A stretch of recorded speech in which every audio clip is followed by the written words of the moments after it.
Welcome to Second Round Syndrome. Round 2, fight. Welcome on into Second Round Syndrome, your talk for the Philadelphia 76ers and the NBA. I'm your host, DJ Sports Zone. With me is my co-host, Hav Harris. How's it going, dude? It's been better, but, could be worse. So last night, the Sixers, they lost to the Detroit Pistons, 114 to 105. The third quarter has been a struggle for most of the season. Last night was actually not the issue. The third quarter arguably was their best all season long. Now, towards the tail end, that's when they started to fall off. Now, you could say the Sixers, they didn't have Joel Embiid. They haven't had Paul George all season. They didn't have Jared McCain last night. Granted, he hasn't been playing well since he returned from his injury. He did get sent down to the G League. But the Pistons were missing their entire roster. Yeah, there's really no excuses. These were the guys they were missing, by the way. Cade Cunningham. Stud. Having a phenomenal year. Jalen Duren. Stud. A beast. Asar Thompson. Having a good year. Tobias Harris. Marcus Sasser. And if you want to count Jaden Ivey, too, who hasn't played since last year. They were missing their entire roster, and they let some guy named Dennis Jenkins. I'm glad you said it because you know a lot more basketball players than I do, and I don't know who the heck that was. And I've watched the most random names play for the Sixers last year. Who the heck is Dennis Jenkins? I don't know. He scored 19 points. He couldn't miss from three. He couldn't. Every time I looked up, he was hitting another one. He hit 5 of 8 from 3. They let Javonte Green. Not Jalen Green. Not even Draymond Green. Make sure you get this right. Yeah. Not even Danny Green coming out of retirement. How many greens? Javonte Green. Not even Jeff Green, and he's like 500 Uncle years Jeff? old. Yeah, exactly. Javonte Green scored 21 points. They got great production from Duncan Robinson, Karis LeVert, Isaiah Stewart, Beef Stew himself, and Sixers legend Paul Reed, B-Ball Paul. You see that dunk he had? Yeah. One-handed, just threw it down. I said, oh, that's so disrespectful. I mean, and by the way, that's coming off that 28-point game that he had against the Bulls, which, by the way, that was insane. He shot 11 of 13 that game, 2 of 2 from 3, 13 rebounds. You know, usually what happens is after they're done playing for the Sixers, then they start hooping. Once they throw on a Sixers uniform, they either are injured or they forget how to play basketball. Yeah. So, that was the crazy part. I mean, Dennis Jenkins hit a buzzer beater at the end of that third quarter. Now, granted, the Sixers, for once, scored 36 points in the third quarter. That's amazing. Yeah, especially I saw a graphic on the broadcast that mentioned that in the third quarters this year, their average point differential is -9.5. That's crazy. It's the worst in the league. Yeah, and in the fourth quarter, they scored 15. 15. I mean, Maxey had 6 points, and they couldn't get any production from anybody else. And it's just crazy to me. And I don't know what it is. VJ Edgecombe has been struggling the last several games. We gave him a lot of credit in that first episode. But lately, he hasn't been shooting the ball well. Yeah, we have to call it like we see it now, yeah. He's had great highlights still. But consistency, what he was doing the first several games, it's just not there. I know Kelly Oubre got hurt. I mean, he only had 3 points last night. Quentin Grimes, he does not know how to dribble the basketball without turning the ball over. He looked lost. And that's part of the problem, and I believe that's part of the reason why he didn't get the contract he wanted. But I will say the one positive. There is a positive. The Sixers got back Dominick Barlow. That dude hustles. That's your boy. That dude can rebound. He's one of the best rebounders on the entire team. I mean, last night he had 8 rebounds. 5 of them were offensive rebounds. Yeah, and I saw that his first half, he had 7 minutes and 6 rebounds. That was insane. And by the way, the 8 rebounds, 5 offensive rebounds, that's the same numbers he had in that first game against Boston. So in the beginning of the season. Yeah, first game of the season. I mean, this was his third game. I mean, in Charlotte, he had 4 rebounds. Yeah, that laceration he was dealing with, right? And yeah, he kept him out for like a month. And again, that's so Sixers when all of a sudden, like a laceration turns into him being in a full arm sling. Yeah, I saw him on the bench. Which is just mind-blowing to me. But it's so nice seeing him back. But he's back, exactly. Yeah, and in my personal opinion, I believe the Sixers still have an open roster spot. I think they should give Dominick Barlow that last slot, convert that, because he's a two-way player, for those that don't know. I would convert him to a standard contract. He should be a key piece to the rotation, coming off the bench, of course. And a two-way player means that he can go up and down between their G League affiliate, the Delaware Bluecoats, without any penalty. So you want him to become a full-time Sixer. Because you can only play a certain amount of games when you're a two-way player. Correct. I think it's, 40-something games? And then they have the option of, either letting you go or bringing you on full-time like you're insisting they do. Yeah, and I was fine with them being on a two-way to start the season, right? You don't know. Yeah, make them earn it. Yeah, And I mean, feel like he has. He can be a scrub. I mean, you don't know. Last year you had Justin Edwards on a 2-way contract, and then they converted him. Yeah. He's been bad most of the season. Granted, the last 2 games, he's finally started to figure Starting it to out. knock down some threes and play a little bit better, yeah. Which that's really good to see. But Barlow, I think, is a key piece because one of the biggest problems with the Sixers every single year is rebounding and defense. And Barlow, again, he just hustles. He's not afraid to go for every single rebound. The amount of offensive rebounds last night that both Barlow and Adem Bona were giving you, that's what you need every single night. It already takes so much effort playing defense for one single possession, but imagine having to do that 2 times, 3 times, and in some cases, it just kept going. Mm-hmm. This team has a lot of young talent, and especially with all the injuries that we're getting, you need to maximize on that. So having a guy like Barlow, I think, is huge. Same thing, the Pistons, that's what they're doing. Even with all the injuries they have, I mean, they've won 9 games in a row.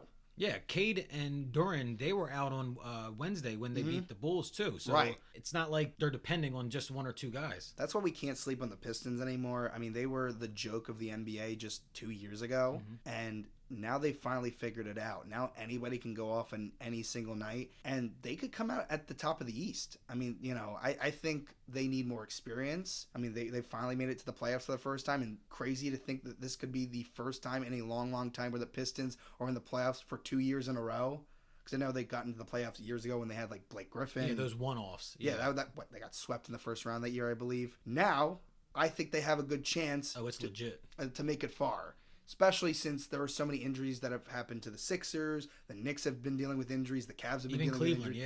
Yeah. Cleveland and Orlando, with Paolo Banchero out. So I think Detroit has a great shot.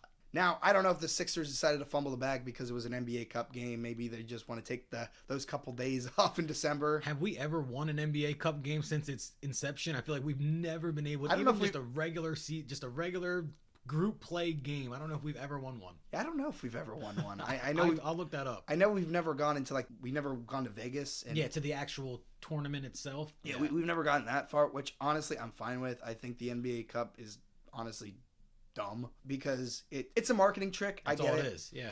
Because a lot of people would say, hey, the NBA doesn't start till Christmas time. So Adam Silver wanted to find a way to make it more interesting. Maybe he did the first time it went around just because it was new. By the way, this is just a theory that I have. The last 2 winners of the NBA Cup have been knocked out in the first round, right? You had the Lakers. They got knocked out by the Nuggets that year. And then you had the Bucks last year. They got knocked out by the Pacers in the first round. I don't know. That's just a running theory. I'm just saying. And it's only happened 2 years. We'll see what happens this year with whoever we'll get wins. more of a trend going, yeah. But right now, just a running theory after 2 years of seeing it, the NBA Cup just doesn't have much meaning. I know you get a banner, but, does anyone go? LeBron James is one of the best players of all time. Does anybody go to LeBron's resume and say, oh, yeah, he also won the first ever NBA Cup? Maybe LeBron does, but that's about it. Maybe LeBron does. And I love LeBron, but I don't think anybody thinks about that. They think of his championships, they think of his stats, they think of everything that he's done for the game. Nobody thinks of that. Same thing with the Bucks last year. Maybe it was a running gag that finally Doc Rivers won something since 2008 with the Celtics, or finally Giannis won something else in Milwaukee after the first championship in 2021, or Dame finally won something for the first, nobody really thinks of the NBA Cup that way. I get it. It's a marketing trick. Not like the Sixers didn't do that this year with the black jerseys. Hey. I get it. But to be fair, if we lose an NBA Cup game, is it the end of the world? No. I more so care just because of the game itself, not because of the NBA Cup. What are your thoughts so far on what we're seeing from the Sixers in these last couple of games, Hav? Man, after our last show, that was the day before the first Pistons game. We thought they were going to lose that game. We kind of said, it's going to be a close one, and they ended up losing by 3. It was a close game. They bounced back big at home against the Celtics. Kelly Oubre had a clutch putback with 8 seconds left. I don't know. I'm starting to get worried, and I know you don't want to hear this, but I'm starting to think, do we even have enough talent to really seriously compete for the Eastern Conference? In my opinion, if Joel Embiid is dealing with these injuries, if we don't get Paul George back, no. I know I posted a video last night on TikTok. By the way, you can follow me at DJ Sports Zone. I do reactions on all Sixers games. I also do reactions on NFL games. But if the Sixers don't have Joel Embiid or Paul George, they're not going to win anything. We underestimate the importance of Joel Embiid when he's healthy. Now, if the Sixers decide to go let's go in a different direction, let's go fully around Maxey and McCain and VJ, That's different. But the way the roster is constructed right now in the 2025 to 2026 season, you need Joel Embiid healthy in order to make it out of the East. Now, the problem right now with Embiid is he's been out with right knee soreness, which, if people don't know, all of his issues have been with his left knee. Yeah, that's concerning. Now, from what Nick Nurse has said, it's no structural issues. He's day-to-day, but I feel like he's always day-to-day. Yeah, what day isn't he exactly? Does that make me feel better about Embiid? Yes and no. Yes, in terms of they're not saying he's going to be out long-term, but the Sixers at this point, they never tell us the truth about injuries. Very vague, absolutely. It's very rare where they actually tell us what's going on. I mean, we saw what happened last year. We never got the truth. If anything, they just kept lying to us. They were treating the fan base as if they were stupid. But we don't know what that means. We don't know when we're going to see him next. Hopefully it's sooner rather than later. Now, Paul George, they did say we should be seeing him very soon. Yeah, he's practicing in full. Now, I thought we would see him sooner in the season than what we're actually going to get. I thought we were going to get Paul George before we would get Jared McCain back. Yeah, I remember you mentioning that. And in all the workout videos that we got, even in the offseason, Paul George was looking really good. He wasn't wearing a brace. He was putting pressure on that knee. His pinky was working just fine. Pinky P. Pinky P. But you need both of them in order to win a championship. Now, Paul George, I know people expect Paul George to be this dominant player like we saw in the Clippers, even if you go back to him on the Thunder. In my opinion, you don't need Paul George to even do that. I know we want to say that just because of the contract that he's making, that 4-year, $212 million contract that he signed, which is crazy, but just because of his name and his stature, that's why he got that money. And Daryl Morey. But if you have Paul George being that 3-and-D wing, something that every team talks about having, right? That's the key to winning a championship, is having a 3-and-D player. Like for the Thunder last year, that was Lou Dort, right? So having that player is very key. Paul George, if he plays defense, because he is one of the better defenders that we have in this league, even at his age. Absolutely. If you have him playing defense, if you have him waiting for an open corner shot from beyond the arc, bam, that's all you need Paul George to do. You don't need him to do anything crazy in the post. You don't need him to do anything crazy offensively. That's what we need from Paul George. Right now, we haven't gotten that just because we haven't seen him on the floor. And that's the issue. Health is always the question. I mean, we're the Philadelphia, if healthies, if anything, forget the Philadelphia 76ers. I like that. Because the phrase is, well, if healthy, the Sixers could win a championship. Every year. Is that true? Absolutely. I still believe that. As long as Joel Embiid is healthy, Paul George is healthy, Tyrese Maxey's healthy, the Sixers can win a championship. There's no doubt in my mind, especially with how wide open the Eastern Conference is. Again, New York, Orlando, Cleveland, they're dealing with injuries. Detroit is just a monster. But after that, who do you really have? And then obviously Boston and Indiana, they're all banged up and they're not going to be very good this year. I still have faith that the Sixers can get healthy. Now, if it doesn't happen this season, I would, in the offseason, start to look at possible moves for Embiid and Paul George. Oh, you have to put everything on the table at that point. Because at this point, the window's closing. The problem is, though, Joel Embiid's extension doesn't kick in until next season. No, it's killer. I know. Paul George, you still have 2 years left on that contract after this year's done. Maybe the Paul George one, because there's only 2 years left, maybe it's possible to get rid of that, especially at the following season's deadline. Yeah, we're not talking this year. Yeah, we're not talking this year. Because, again, all the comments that I got on my video yesterday were, we need to trade Paul George. We need to trade Joel Embiid. I'm letting you know it's not happening this season. No. Right? And we'll talk about like a team like the Dallas Mavericks later. I think, for example, they will make moves at the deadline because their window is shut. It's done. Yeah, locked. The Sixers, as long as you still have a possibility, a question mark of Joel Embiid being available on the court, he's not going anywhere, right? And yes, part of that's the contract amount. Part of that is still his value and what he brings to a team. He still can be the most dominant player in the NBA.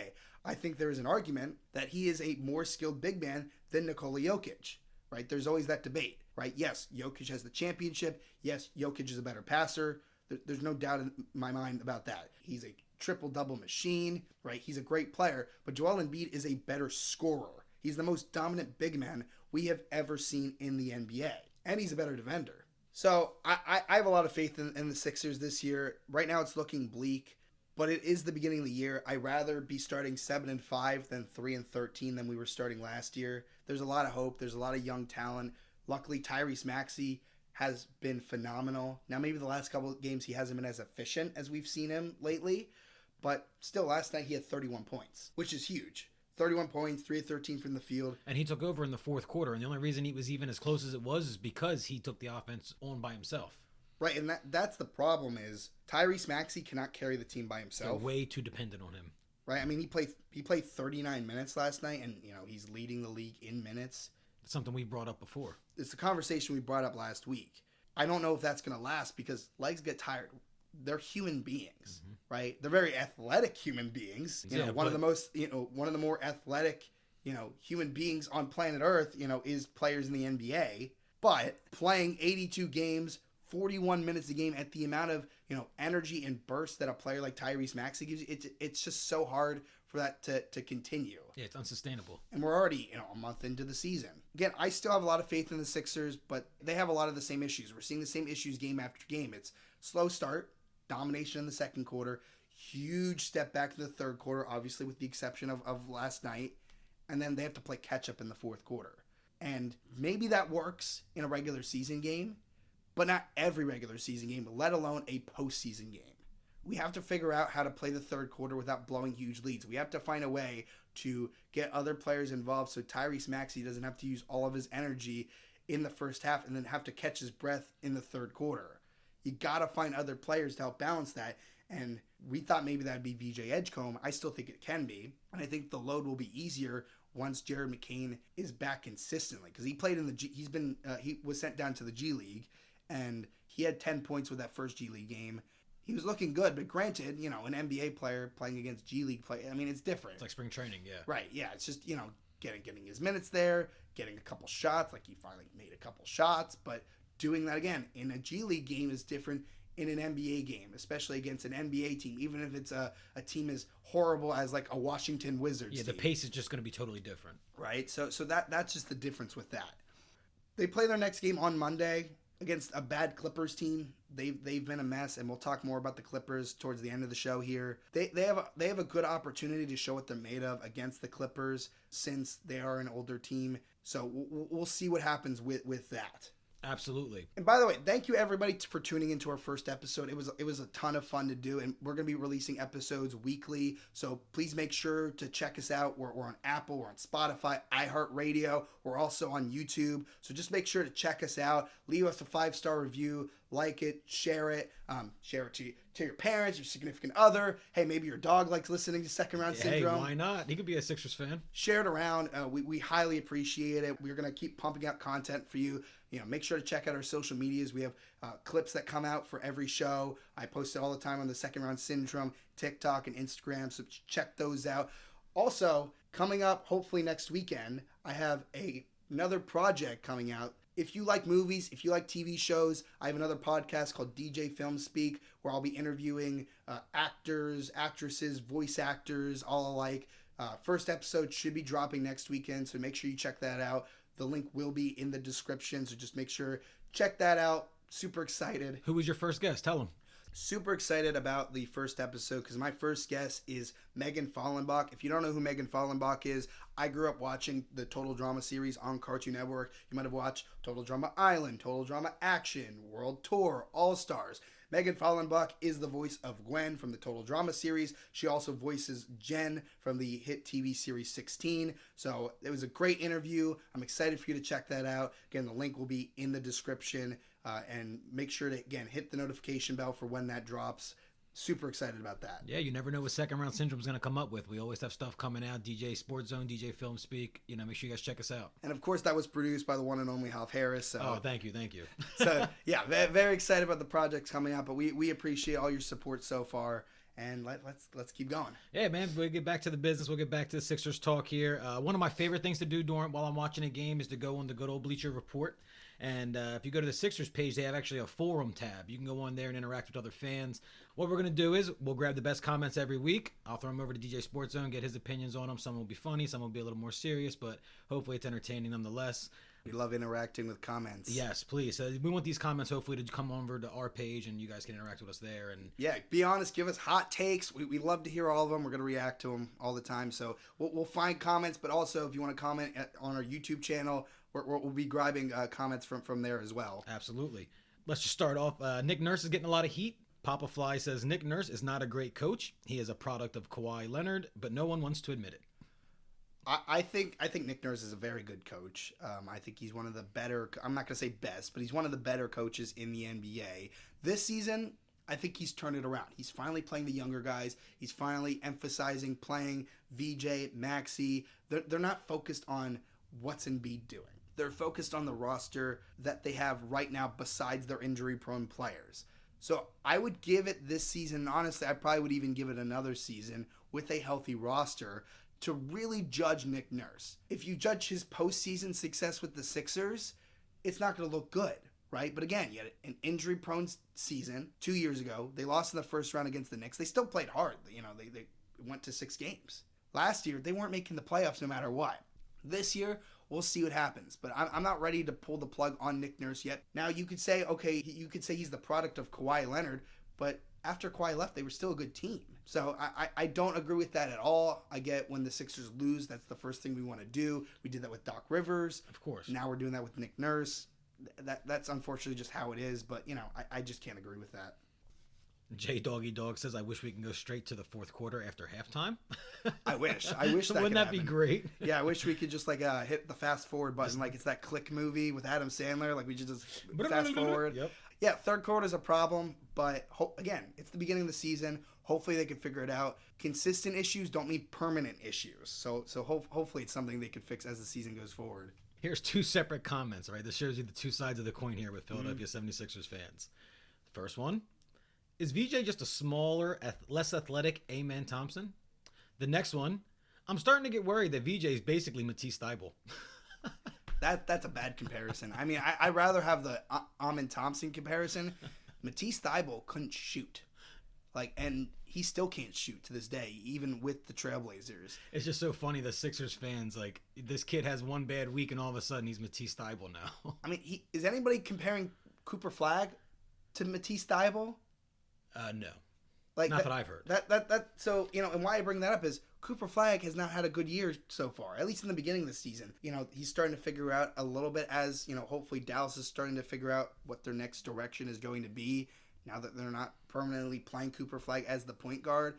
But just because, like, he's a rookie, they're going to have bad games. They're going to have bad weeks. Superstars have bad weeks. Now, I think VJ can figure it out. I just can't agree with that. Now, Amen Thompson, I think he's a superstar in the making. I love Thompson. That's a huge gap between, you know, Matisse Thybulle. I mean, I would take him out of the conversation completely.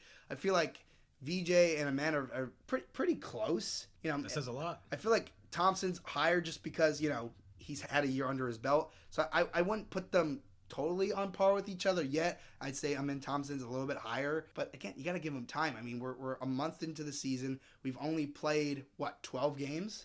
He'll figure it out. He just needs time. And obviously, again, I think a healthy roster is going to fix that as well. No, for sure. And listen, it's not all negative. I'll get to some of the positive ones, too. Not all the fans are negative. I have Mr. Philly saying that VJ is a stud defender, so he got some love there. I agree with that. JS Fingers 81. Dre and Edwards saved us tonight. This was after the Celtics game, referring to Andre Drummond and Justin Edwards. Another one here is giving the team some love as a whole. It's, quote, this team, win, lose, draw, they fight hard. What a difference having a healthy Drummond and Bona make. Honestly, in a way, I don't want George or Embiid back. This is the team. They are gelling. Yeah, that's the funny thing about Sixers fans, and hey, I'm included. When they win, we call them the greatest team. The pendulum team. swings back. And it's not just the Sixers. We do the same thing with the Phillies. We do the same thing with the Eagles. I mean, when they're playing well, we call them the greatest team ever. They're going to win a championship. They're going to win a World Series. They're going to win a Super Bowl. And then, you know, when they lose, we call them the worst team ever. And again, that goes with all of our Philly teams. And I feel like a lot of fan bases do that, but Philly is definitely, you know, one of those that does it the most. Yeah, I think that they're gelling way more than this year, and some of the role players are having better years. Like we talked about in last week's episode, we talked about Kelly Oubre. Andre Drummond's having a better year. Now, I would prefer if he stopped taking those corner threes. I don't know if he's trying to become a bigger version of PJ Tucker, like, you know, where, you know, he's trying to, I think he's playing a little bit better defensively. Like that game against the Celtics, that last possession, he played great defense on Derek White, which is bizarre to me because if you told me that Andre Drummond was going to be playing great defense against Derek White, I'd call you crazy. And he's making those corner threes, but I would rather have Andre Drummond in the paint getting ready for a rebound. You would think. You know, it's nice being able to expand your game. I get that. But at your age now and what the Sixers need from you, they don't need you taking spot-up threes. When the Sixers signed P.J. Tucker a couple years ago, that's what you needed P.J. Tucker for because he was one of the better three-point shooters in the corner in the league at the time. So that made sense. Andre Drummond's not that player. No, they're totally different players. You know, we don't want him to be that, but I do think they're playing better. Justin Edwards is having a better last couple games. Same thing with Drummond. It's nice to see. Few more before we move on here. Puzzling Trainer. He had back-to-back comments here. He said, LMAO, this team is so garbage. Another letdown. This is after last night's game, of course. Maxey cannot carry a team. Also, Grimes needs to go. And then his follow-up was, Maxey is not a first option on a team. 12 for 30 and 2 for 10 from 3 is unacceptable. Now, if you asked me last year, I don't think Maxey was a number one. And I said that in last week's episode. I think he can be a number one, but the team isn't built for that yet. And I think VJ needs to develop more. Grimes, again, I think Grimes is a great player to have on this team. Now, I think because his usage is so high lately, that's when the turnovers are starting to increase because, again, Grimes just cannot dribble the ball. That's the problem. And when you have Jared McCain, who's probably one of their only true point guards, I think that's going to limit the turnovers. Because in the beginning of the season, I think the Sixers did a great job taking care of the ball. But now, as the season progresses, the turnovers start getting higher and higher and higher because more pressure is going on those players like Quentin Grimes, who feels like he has to save games, which is why his points has gone down in the last game or so. He had 9 points. He shot 3 of 10 from the field, 1 of 5 from 3. He wasn't great, but he still was a +6. So, you know, he's still making an impact on the court. He just needs to get his 3-point shot down. I mean, that game against the Celtics, he had 18 points. Shot 6 of 10 from the field, 3 of 6 from 3. Right? The game before that, 13. He had 13 and 27. So Grimes had one bad game. Now you look at the turnovers. Okay, maybe that's where that story comes in. He had last night 2 turnovers. Against Boston, he had 4 turnovers. I mean, you know, that's the problem, but I think it's because Grimes is trying to do too much instead of what his actual role is. Maybe because he's trying to play to having a bigger contract next year. Maybe that's part of it. But when Grimes sticks to his role, being the 3-point shooter that the Sixers need, then he's dominant. Yeah, when he's doing that. When he's playing like he is playing, then you have fans that say, like FJ said, Grimes can't operate in a physical game. He shouldn't see the floor in crunch time when PG's back. I don't agree with that at all. I think when Paul George is back, you still need to give these players minutes. And one of the major complaints a couple games ago was, why is Nick Nurse putting in Eric Gordon before Jared McCain?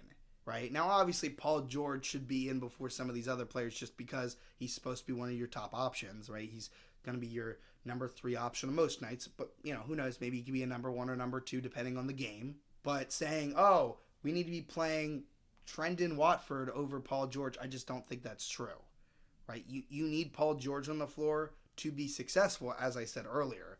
Now, would I put in, again, Eric Gordon over some of these players? No. You gotta utilize your young core first. Yeah, and like I said, I'm just going through here. A lot of people are agreeing with you. ASJ says, I like Nurse, I do, but I don't think he's right for this younger team. Maxey being the only offense repeatedly is on the coach. Nick Nurse is getting exposed. This team should not have lost tonight. Another comment was, that's a game you simply can't lose. Disgusting loss. That loss is on Nick Nurse. Man got lucky in Toronto. A lot of the same things we've been hearing. Doc never lost these types of games. He did all the time.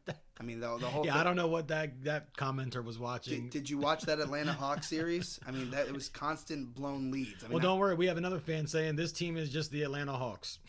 And again, that's not true at all. First of all, the Atlanta Hawks don't have their best player, and they're playing well without Trae Young. And the Sixers are more serious than the Hawks. Oh, 100%. They have a better overall roster. I like some of the moves the Hawks made in the offseason. I mean, this is the closest the Hawks went to going, quote-unquote, all in. Yeah. But, come on. I mean, when you have the talent that the Sixers have, you can't be saying that the Hawks, they're basically the Atlanta Hawks. It's just not the same thing. No, not at all. And we have other fans mentioning, to all the Embiid haters, this is why you need the man.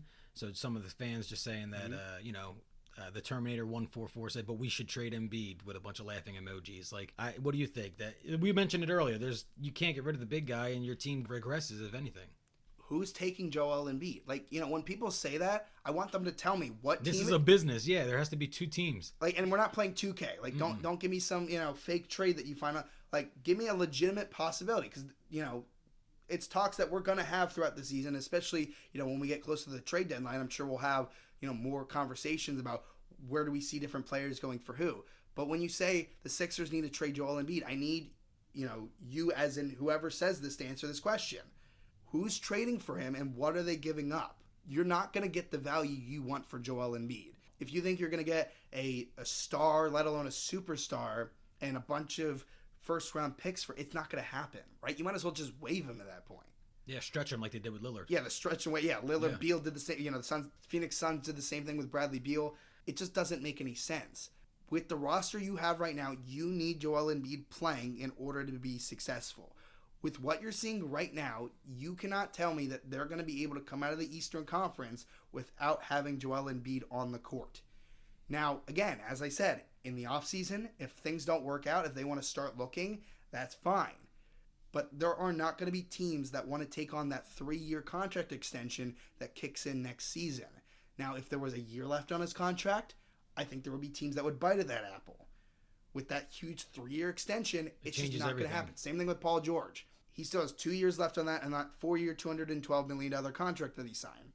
He's not playing basketball games right now. So if you get him on the court and he's looking good throughout the season, right? Maybe, and I think they'll make the playoffs. And if he can be semi-productive, which he's been playoff P, pandemic P, you need him on the court. And if you want to trade him, you have to be able to play him. You can't just trade him and nothing happens. It's the same thing with the Mavericks. You need Anthony Davis to be playing before you can trade him. You need to see what the status of Kyrie Irving is before you could possibly trade him. You can't just say, I'm going to trade Paul George and he doesn't play basketball games and expect to get any value. No, teams want to see what asset they're getting in return. Because we have a future. I mean, the Sixers don't have a first-round pick for the next couple years. They need to capitalize on what they got now, and if they need to move on, then they're only going to do it if the deal is right. Those are my thoughts on that. But well, it's funny you mentioned trades and the man that has to make those trades if they were to happen. 2 comments I saved for last. Embiid and George didn't ruin this team. Morey did. And we have BG Will saying, why can't we fire Morey? He's twice as bad as Nico. It's just a whole different conversation. I mean, you gave up Luka in his prime. You got back one first-round pick, Max Christie and AD. Yeah, now if you look at Daryl Morey knows how to draft. I mean, he drafted Tyrese Maxey. He drafted Jared McCain. And VJ. He drafted VJ Edgecombe. I mean, he knows how to draft. And I know we like to look in hindsight, but the James Harden trade was a good trade at the time.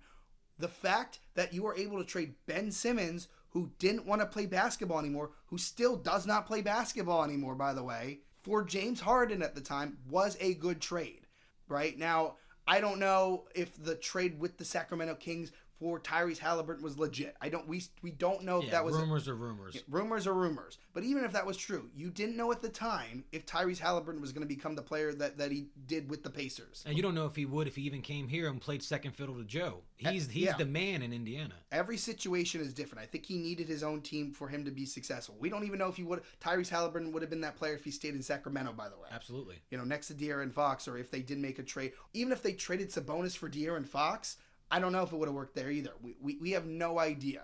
But Daryl Morey is a very good GM. Now, Joel Embiid, I don't know if I would have given him that contract extension, right? Paul George, at the time, that was a good move. Again, we look in hindsight. We gave him too much money, whatever the case might be. Well, who else were you going to sign in that offseason? He was the best free agent in that offseason. Right? We could look back now and say, they mishandled everything, the organization, mishandled all the injuries with Embiid. That stuff is most likely true.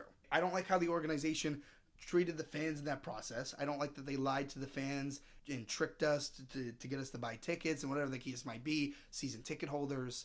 But Daryl Morey, I'm not saying let's keep Daryl Morey for years and years to come. If the Sixers make the playoffs again, if there's a promising push, then I would keep Daryl Morey. Right? But if we get the same thing over the next couple of years, okay, then I think it's fine to start moving on. But who do you think is going to step in and do a better job right now? Again, because the Sixers haven't made it past the second round, we want to put blame on whoever we can. Daryl Morey's done great things. By the way, his first couple moves, when he first joined the Sixers, he traded Al Horford. Daryl Morey also traded Josh Richardson for Seth Curry. Once again, a nice move. So he's made great moves. Has he been perfect? No. Has he ever won a championship? No. But to say that overall, in his Sixers tenure, that he's been a bad president of basketball operations, I think is not fair to say. No, for sure. Well, one guy that is not going to be winning a ring anytime soon, Nico Harrison got fired. I know you mentioned that on the last episode, and we kind of alluded to it, but it actually went down. Dallas Mavericks decided to move on. Mm-hmm. I know you have a whole lot to say about this situation. So what are you thinking? Yeah, I didn't think it would happen this early. Now, we got to, I guess, especially Mavericks fans, got to thank that one fan who talked to the owner, Patrick Dumont. Oh, he has to get some kind of ownership stake in the Mavericks. They have to cut him a slice. He needs a statue for doing that. And honestly, good for Patrick Dumont for actually listening to a fan. I don't know how many owners actually do that. Now, let me just say this with Patrick Dumont. He's not a basketball guy. And when you look at the Luka Doncic trade, yes, you got to put fault on ownership as well, because Nico Harrison can't make a move like that without the ownership signing off on it. There's just no way that can happen. But when the Dumont family bought the team from Mark Cuban, their whole thing was to put their trust in Nico Harrison, who is a basketball guy. Nico Harrison, I fully believe it was his idea. I don't think it had much to do with the Supermax contract, because when you have a player of Luka Doncic's caliber, you pay him that money. Yeah, there's not many in the league like that. I don't think that had much to do with it at all. No, it was personal. I think Nico Harrison had a vision getting Anthony Davis, because remember, he called the Lakers specifically for Anthony Davis. He didn't say, we're looking to trade Luka Doncic. If any team wants to call, they can. No, it was a private conversation. Him and Pelinka, yep.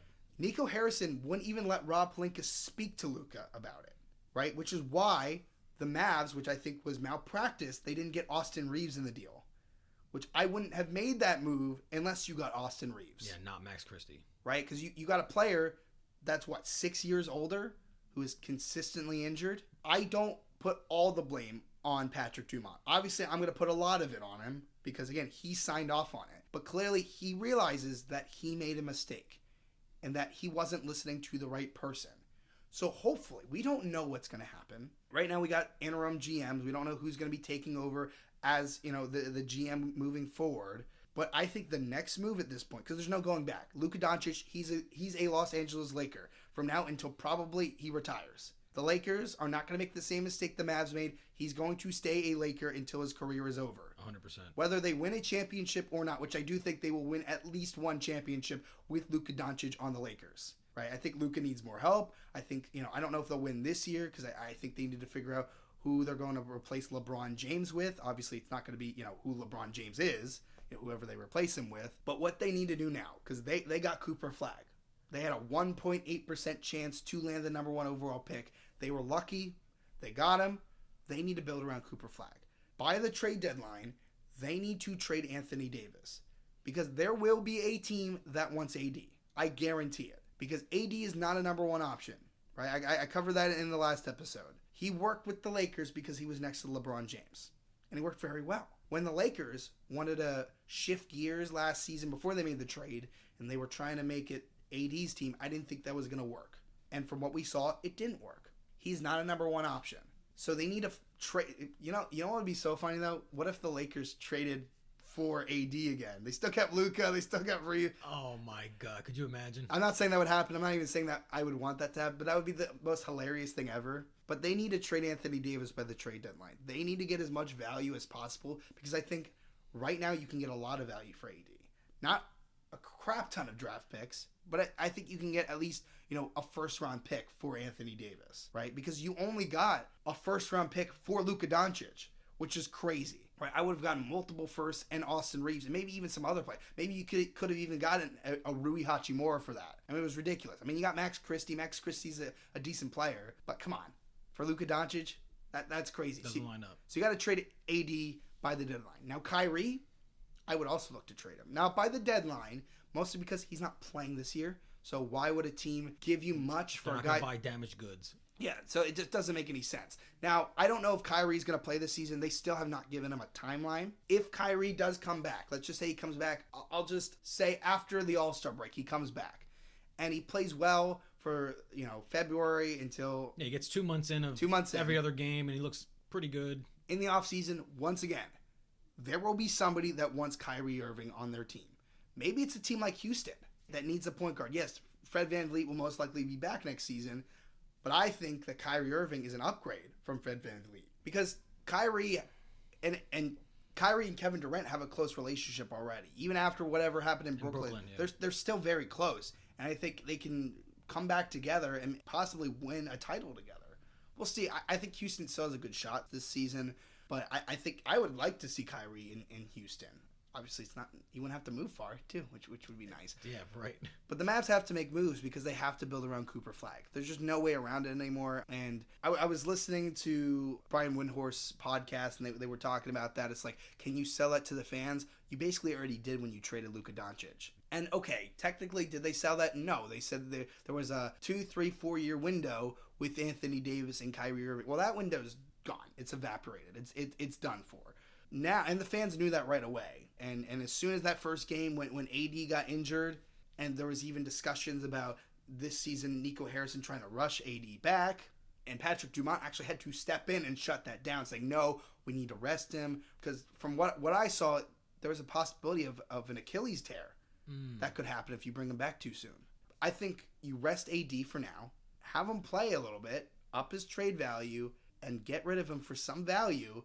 And if you rush him back and he ends up tearing his Achilles and is out for the year, I mean, there's nothing you can do. You're just left holding the bag even more, yeah. So that's the main issue. You got to make moves. You got to build around Cooper Flag. And by the way, the Mavericks have their first round pick this year. They have their first round pick, and this is a good draft class, a very good draft class. Yeah, I heard it's pretty loaded at the top. So why not go in full tank mode, right? Which again stinks for Cooper Flag because he's never lost this much in his career. But that's part of the NBA, especially when you first get to a team for the first time. Especially as a number one overall pick. How many number one overall picks go to a winning situation, at least in recent NBA history? Not many. It's not often. I mean, Victor Wembanyama, they lost the first couple of years. Yeah, he made them relevant. Right, and this year they're probably going to make the playoffs. Right, it's going to take a couple of years, but when you have somebody with the skill level of Cooper Flag and you add a top pick in the draft, I mean, I think that's a great start, and you get, future assets for Kyrie and AD. I think they have a shot, and you could sell Mavericks fans that of, we know we made a mistake, there's no going back, but here's where we're heading to now. Here's a bright future. We got you a bunch of first-round picks, and we got you a bunch of cap space. And I think, again, I don't think Mavs fans will ever let it go, but I think it'll be easier for them to move on, seeing that they're actually acknowledging that they made a mistake, and they can clearly see there's a bright future ahead of them. We have Cooper Flag, we have a top pick now, we have assets. They need to move on from Anthony Davis, they need to move on from Kyrie Irving, and if they can even manage to, they need to move on from Klay Thompson, who's having one of the worst years from three in his entire career. I mean, we have Celtics Shaq and we have Mavs Klay. Yeah, he might be done. So Klay Thompson is averaging 8.8 points a game, 32.5% from the field, 30% from three. This is Klay Thompson we're talking about. One of the greatest three-point shooters in the history of the NBA. All time. I mean, he went from a splash brother to a trash brother. I mean, and I love Klay Thompson. And, he did something that not many players could do. He came back from 2 major injuries. And he won a championship. After winning 3, he came back and won another one. And it was very productive, by the way. And maybe there is a team that would love to have Klay Thompson. I don't know what that team could be, but they need to make moves. Now, Anthony Davis, I think there are teams that would love to have him. Maybe it's a team like Chicago. I think, Anthony Davis is an upgrade from Vucevic. What would be an interesting place for Anthony Davis? Indiana, because they lost Miles Turner.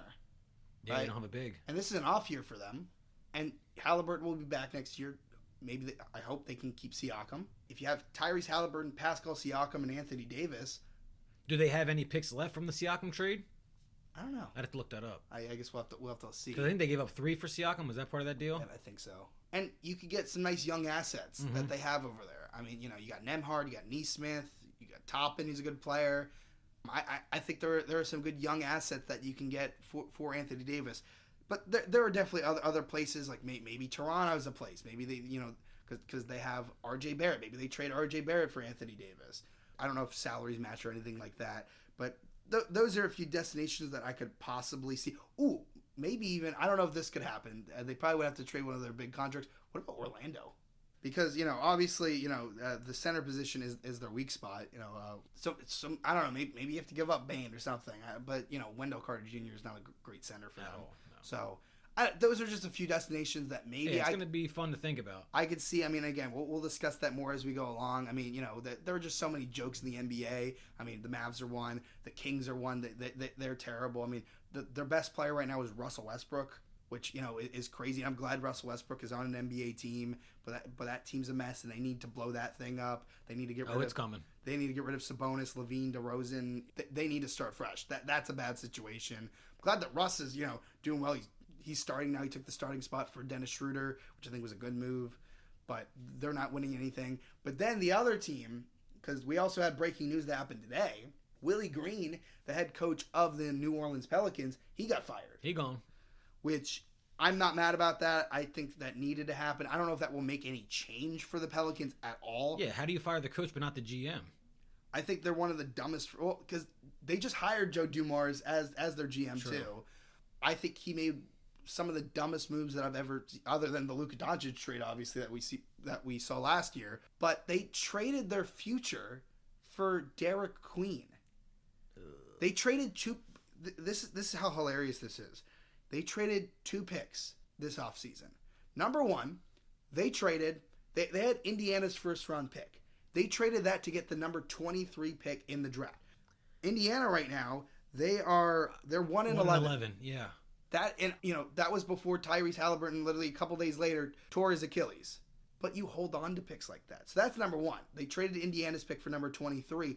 And then they traded that 23 pick and their first round pick for next year. Brutal. For Derek Queen to move up to 13. And I'm not saying that Derek Queen's a bad player. Maybe he turns into a star. We don't know. But you're putting all that pressure on a number 13 overall pick for your future. And Zion's injured. Jordan Poole's injured. DeJounte Murray's injured. And I thought trading CJ McCollum for Jordan Poole made no sense, right? You actually had a valuable contract to trade in McCollum. Why would you want Jordan Poole? Now, Jordan Poole's a champion, don't get me wrong, but, he won on that Warriors team when you had Steph, Clay, Draymond, and Andrew Wiggins, who was one of the best players on that team that year, by the way. Mm-hmm. Jordan Poole's a great player, but you thought putting him on that team would make them a contender? So that's the bizarre thing. Zion's never healthy. We saw, Zion, skinny Zion this year, and we thought, okay, or some people thought, rather, I didn't.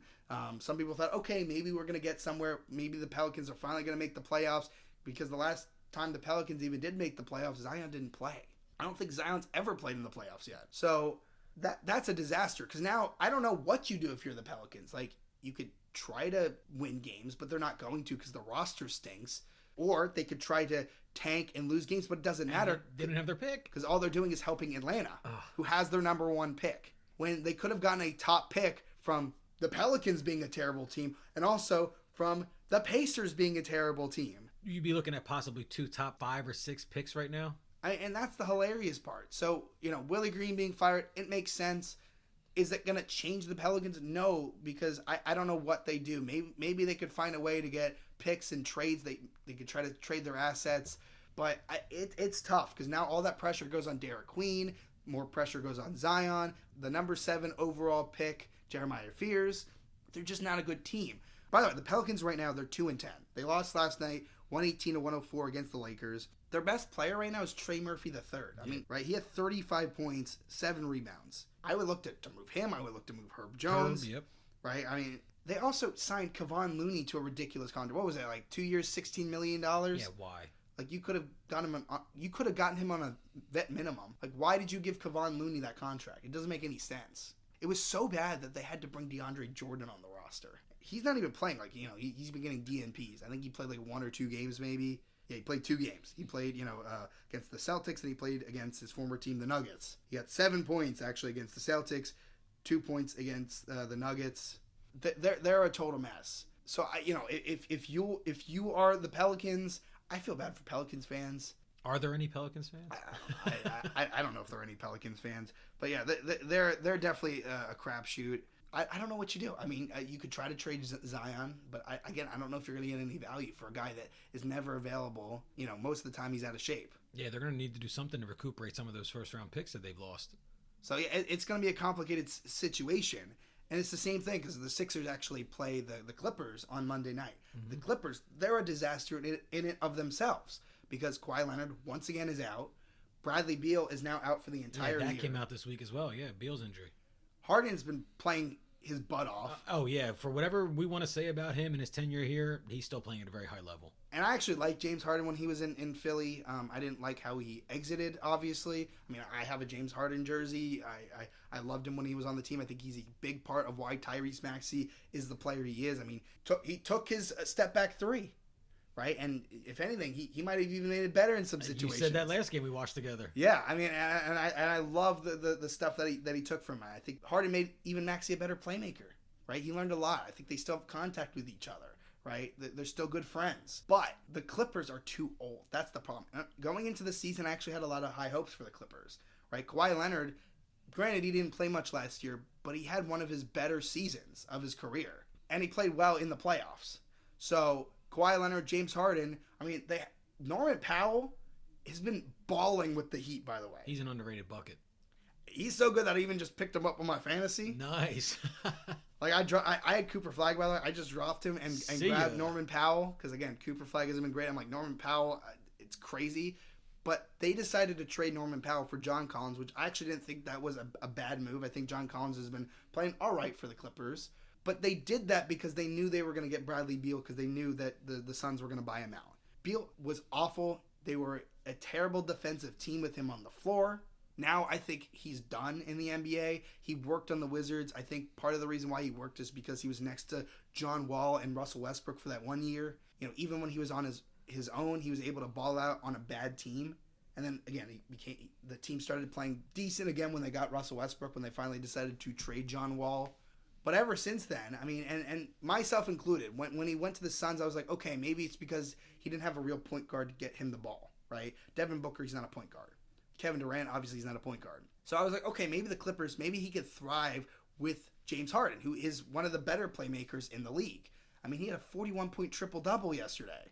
Yeah, it was 41, 14, and 11. Are we kidding? I mean, and he's 36 years old, by the way, right? And I think James Harden, since leaving Philly, he's finally got his act together. He even said last season he's sleeping better, he's eating better. Yeah, he's growing up. He's just finally, hopefully, maturing a little bit. Right, good for James Harden. Right, I'm glad. I mean, I wish he would have done that in Philly. Yeah, imagine right? that.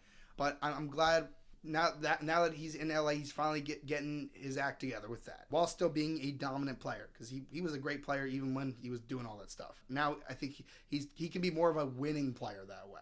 Not saying the Clippers are going to be a winning team, because again, when you don't have Kawhi Leonard playing, when Bradley Beal's playing as bad as he does, and they don't have first round picks because they traded it all away to Oklahoma City. Now they're all in right now. I mean, they're all in right now. I mean, the additions they made this offseason, I actually liked it. I like bringing Chris Paul back. I like Brook Lopez. But Chris Paul, they've been giving him DNPs. They've been even giving like Bogdan Bogdanovic DNPs. Yeah, what's up with that? I don't know. I guess he hasn't been playing well. But it's hard to play one when that roster is just, it's not good. They're too old. They're too slow. Mm-hmm. Right? Their average age is like 32? This is what they're dealing with. James Harden, 36. Bogdanovic, 33. CP3, 40. Beal, who's out for the year now, 32. Chris Dunn, 31. Even though he doesn't. Chris doesn't feel old. He doesn't play like a 31-year-old, by the way. So he's the one exception. I'll give that. Kawhi Leonard, 34. Batum, 36. Right? Some of the better players right now, Derrick Jones Jr., John Collins, they're 28. So that's pretty good. Yeah, Zubac's around there too, right? Yeah, Zubac is 28. And then Brook Lopez, 37. I mean, this is what they're dealing with. And the NBA just revolves around youth and depth. That's what you need now in the NBA. The Clippers don't have any of that.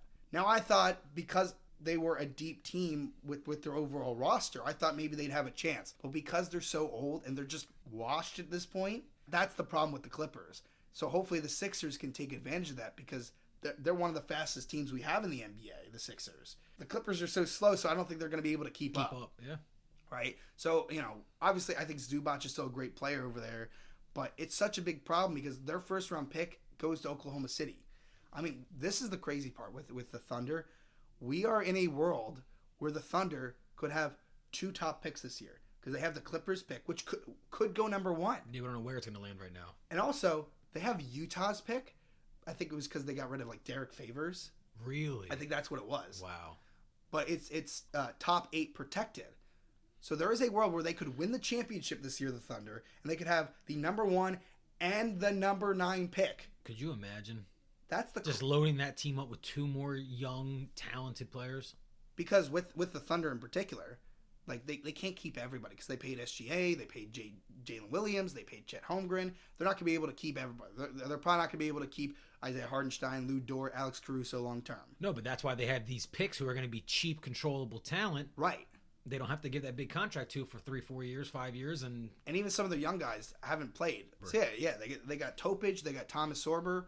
I mean, those guys are going to come in. AJ Mitchell is playing great right now. Him and Kason Wallace are a pest.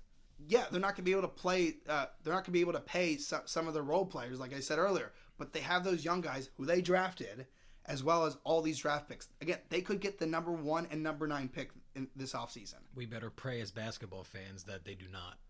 I mean, that's the crazy part. They have so many draft picks, and the Clippers are still paying for that Paul George trade, which again is probably with the Luka trade. It's up there, yeah. I think the Luka trade is worse just because So at the time you didn't know what Shea was going to become. You know, maybe Kawhi Leonard and Paul George, if they were healthy, maybe they could have won a championship together. It made sense for both sides. So, in hindsight, it looks like one of the worst trades. But at the time with the Luka trade, it was Luka terrible. was right in your face, smack. This is a bad deal. I mean, that was terrible from the get go. I mean, you didn't know that SGA would become the player that he did. You just didn't know. And then, one of those draft picks, you got Jalen Williams. You didn't know. Yeah. So it's going to be very interesting to see how the Sixers play against the Clippers. I think they're going to win that game. They're at home. Clippers are too old. They're not going to be able to keep up with the Sixers. We'll see what happens with the health of Joel Embiid. I think Paul George will be back soon. Jared McCain, as he gets reps in with the G League team, the Delaware Bluecoats, I think he'll hopefully get his legs back. He'll be able to contribute as a ball handler, as a scorer, because I actually think even the first 2 games that he played with the Sixers, even though he didn't make his shots, I think he still played well. That's going to be very interesting to see. Don't panic, Sixers fans. I know it. When we lose games, it's very easy to say it's over. We're done. Let's trade everybody. Let's fire Nick Nurse. Fire Daryl Morey. It's so easy to say that, and I'm sure we'll say that at points too. We'll overreact, and that's just what we do as Sixers fans. It's a lot of fun. We can't wait to hear from you as every game happens. We'll definitely react to your comments after the next couple games. Who are they playing coming up? So we have Monday, we have a 7 o'clock tip-off at home against those Clippers that we mentioned, and if the tickets are cheap enough, we might pop out for that game. Wednesday, we're home again against Toronto, 7 o'clock tip, but that's a back-to-back because Thursday we go to Milwaukee. Crazy. To play the Bucks. That's going to be tough. Sunday, we wrap the week up with a Miami Heat game, 1 o'clock at home. But don't worry, the Eagles play at Sunday night, so there won't be any interference. Yes, and I'm sure our dedicated Philadelphia sports fans, myself included, we'll be watching both games. Again, reactions, they're going to be coming out after each game. Just make sure to check out DJ Sports Zone. Thank you so much for watching. You can check out the show, Second Round Syndrome, on Apple, Spotify, YouTube, iHeartRadio. We're trying to get it on more platforms. All the good stuff. Thank you so much for watching, and we'll catch you next time. 10-9-8.